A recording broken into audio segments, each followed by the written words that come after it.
どうも、ライトです。今ね、急遽動画回してるんですけど、バイト先のオーナーに呼び出されました。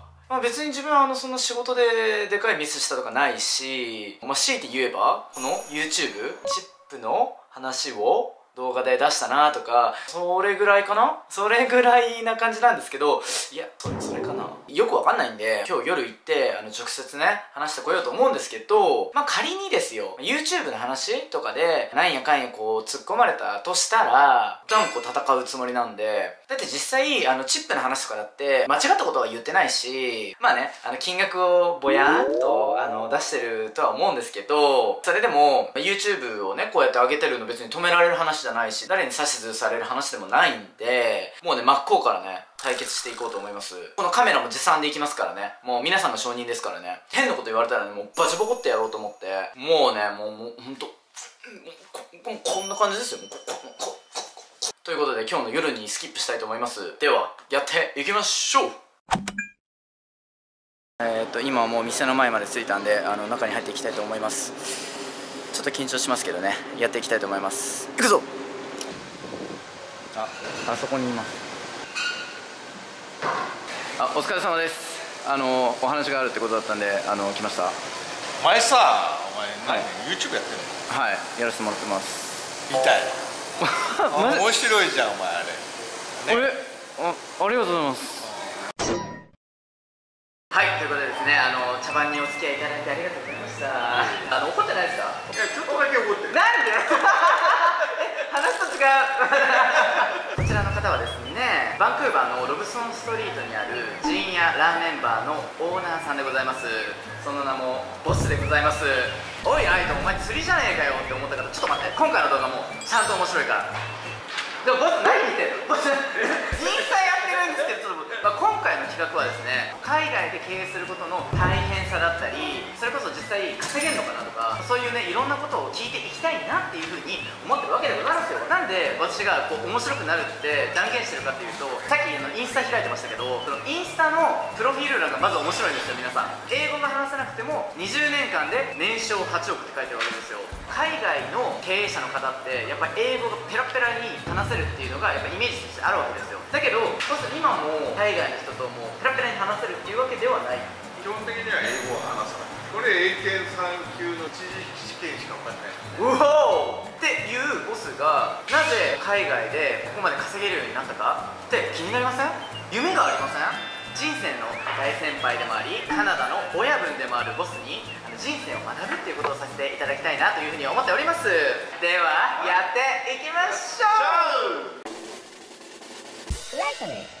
はい、ということでですね、まず最初に聞いていきたいのはですね、ボスのヒストリーですよ。何がどうして今ここにたどり着いてるのかっていう話をまず聞いていきたいわけですよ。ちなみにいつ頃カナダに来られたんですか？一番最初に来たのは2000年、カナダでファーストフードのお店をやりたいって台湾に来た友達がいて、その人に誘われてきた。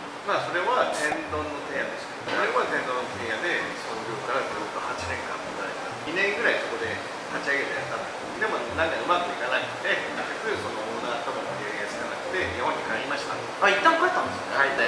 こう話すとちょっと面倒くさい。いろんな紆余曲折があり、そこから10多分6年ぐらい前に会社を作って、今のエビ天っていう店をやり始めて、でラーメンがこれから来るっていうのはその頃徐々にあったから、そういう部分をマーケットリサーチをしてラーメン屋を出すきっかけがあって。バンクーバーってラーメン屋めちゃくちゃ多いと思うんですよ。それって途中から増えてきたとかそういう感じなんですか？だからブドウがニューヨークに出した頃から空米でのラーメンブームっていうのが始まったんです。それを感じて俺もバンクーバーで動いてて、ラーメンの陣屋っていうフランチャイズに加盟をしてやり始めた。陣屋って結構北米で何十店舗もありますもんね。今ね48店舗あって、日本にはない。日本にはないですよね。そうだから陣屋のことをほとんどの方知らないと思うんですけど、めちゃくちゃ美味しいんですよ。ぶっちゃけ値段とかそういうの考えたら日本から来たね学生さんとかは高いなって思うじゃない。いや高い、ぶっちゃけ高いです。ぶっちゃけ高いしなんだって思うけど、ここでぼったくってるわけじゃないからね。原価もかかってるし場所代もかかってるし、だから日本が安すぎるだけの話だから。ラーメンの市場に価値があると思ったからもう突っ込んじゃえみたいな感じだった。ただに別に自分が好きなことをやってるだけの話。自分が食べたいものが海外でも食べれるようになりたいというふうに思ってるだけの話だから。自分の好きなものを商売にしたい。何かね、日本食を文化として海外に伝えたいとか、そんな大義はない。俺の中にはそれはない。もうあれじゃないですか。上も来てる。どうもライトです。ちょっとまた前の話に戻るんですけど、英語が別にそんなペラペラにできるわけでもないっていうふうに言ってるわけじゃないですか。だけどそれでも仕事として事業としてできてるってなんでなんですか？どんな事業でも企業として成功させるためには自分の得意なところをカバーしてくれるスタッフを置くことが大事だもんね。たま俺は海外に行って英語はできないからここで英語ができる。その子にずっと頼んでそれは全てクリアになるから自分が英語を話せなくてもある程度のことができる。それは日本にいても一緒だ。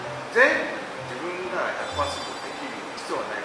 英語ってすっごい大きな壁じゃないですか。みんなが英語の勉強をしてきてるし、何十年で勉強してもいまだにこう英語できるようにならないって思っちゃってるし、自分も人脈を作る部分では最低限のコミュニケーション能力英語でできた方がより一層成功する確率があるから会話能力っていうのがあった方が絶対いいと思う。ちなみにボスは学生時代から海外に興味がありました？学生の時はもうここまで海外には興味がなかった。じゃあもう本当その声掛けをもらった時に初めて意識をして、でその場所もその土地がバンクーバーだったっていう。そうそう、カナダって知らなかった。実際バンクーバーに来てどうですか？住みよいですか？好きですか？バンクーバー。バンクーバーはやっぱり住みやすい街だよね。いろんな意味で、簡単には言えないけど自分の肌に合ってる。ちなみに去年今年と、コロナの波ってあったわけじゃないですか。で世界中が結構大変なことになって、でこのバンクーバーでも同じだと思うんですけど、実際どうですか？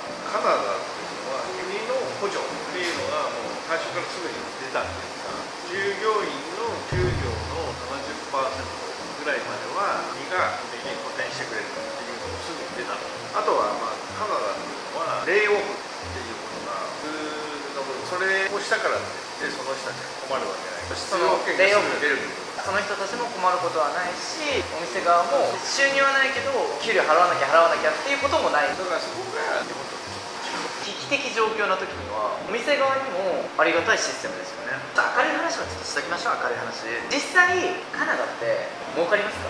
飲食店だけで言えば多分日本よりは儲かります。コロナはコロナであったとして、カナダで経営をしていく上での苦労って何かありました？苦労ですか？